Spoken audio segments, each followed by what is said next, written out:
आज मेरे व्याख्यान का विषय है प्रधानमंत्री के कार्य एवं शक्तियाँ।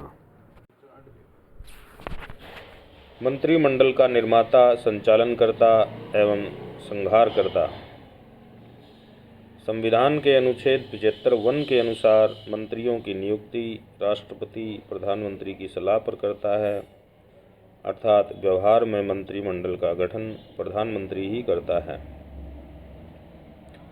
मंत्रिपरिषद का आकार, उसमें मंत्रियों की श्रेणियां, किस किस को मंत्री पद दिया जाए, मंत्रियों को कौन कौन से विभाग सौंपे जाएंगे आदि गठन संबंधी बातें प्रधानमंत्री द्वारा ही निर्धारित की जाती हैं।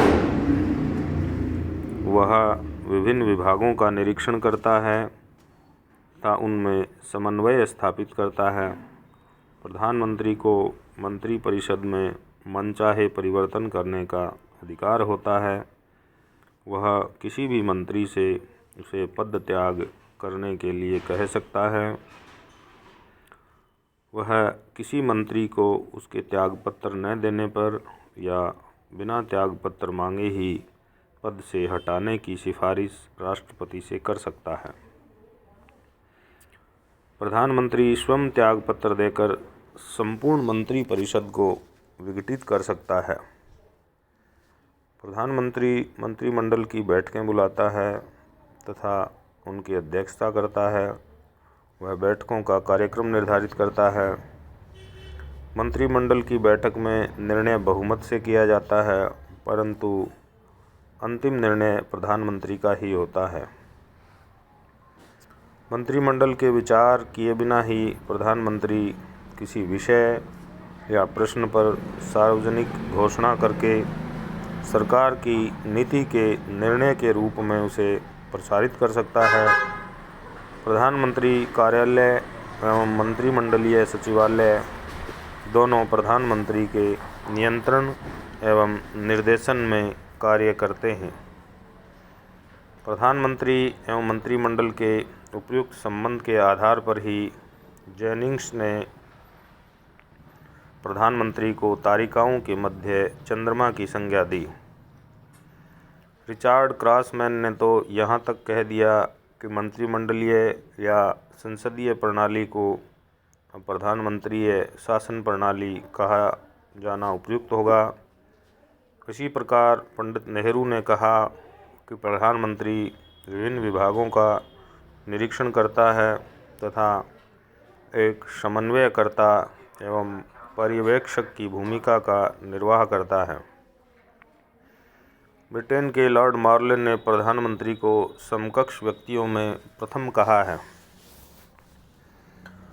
मंत्रिपरिषद एवं राष्ट्रपति के मध्य कड़ी। अनुच्छेद 78 के अनुसार प्रधानमंत्री संघ के प्रशासन एवं विधि निर्माण प्रस्तावों संबंधी मंत्रिपरिषद के सब निर्णय राष्ट्रपति को पहुंचाएगा। उक्त विषयों पर राष्ट्रपति द्वारा अतिरिक्त सूचना मांगे जाने पर उसे उपलब्ध कराएगा। राष्ट्रपति स्वयं भी प्रधानमंत्री से प्रशासन के संबंध में सूचनाएं प्राप्त कर सकता है। प्रधानमंत्री राष्ट्रपति को शासन एवं विधि निर्माण संबंधी सरकार के प्रस्ताव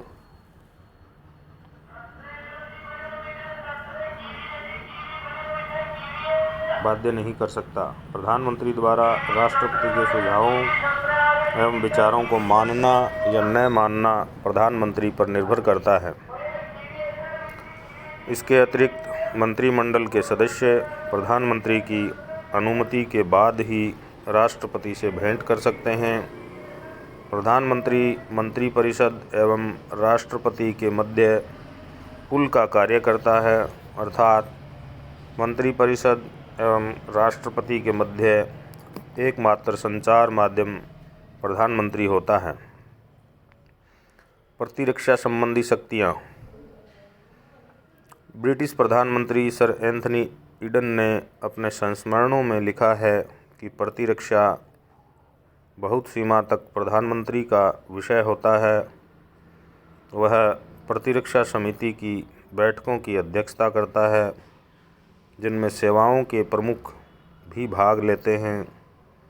प्रतिरक्षा संबंधी सब महत्वपूर्ण निर्णयों के लिए प्रधानमंत्री अंततः उत्तरदायी होता है। युद्ध के समय प्रधानमंत्री अपनी निर्णायक भूमिका में होता है। जैसे 1965 के भारत पाक युद्ध में श्री लाल बहादुर शास्त्री की निर्णायक भूमिका रही थी। युद्ध काल में प्रधानमंत्री प्रतिरक्षा संबंधी मामलों एवं निर्णयों में सक्रिय रूप से भागीदार हो जाता है।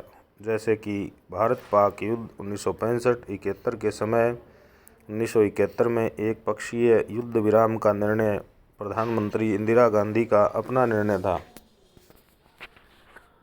वैदेशिक कार्य या शक्तियाँ। वैदेशिक संबंधों में भी प्रधानमंत्री निर्णायक भूमिका का निर्वाह करता है। भारत में प्रधानमंत्री शासनाध्यक्ष है तथा संपूर्ण कार्यपालिका का वास्तविक प्रधान भी।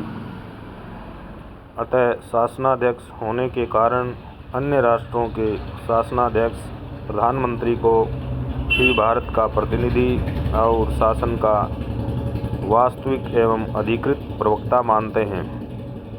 प्रधानमंत्री के वक्तव्य विदेश नीति के प्रमाणित वचन माने जाते हैं और देश के लिए बाध्यकारी समझे जाते हैं। दूसरे राष्ट्रों के साथ की जाने वाली विभिन्न संधियों एवं समझौतों पर हस्ताक्षर प्रधानमंत्री ही करता है। जैसे ताशकंद समझौता 1966। इस समझौते में भारत की ओर से श्री लाल बहादुर शास्त्री ने भाग लिया। शिमला समझौता 1972। इस समझौते में भारत की ओर से श्रीमती इंदिरा गांधी ने भाग लिया। कहने का तात्पर्य यह है कि प्रधानमंत्री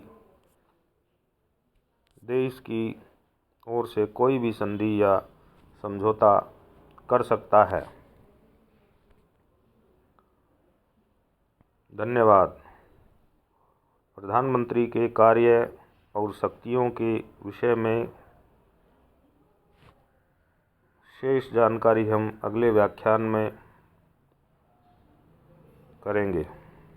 धन्यवाद।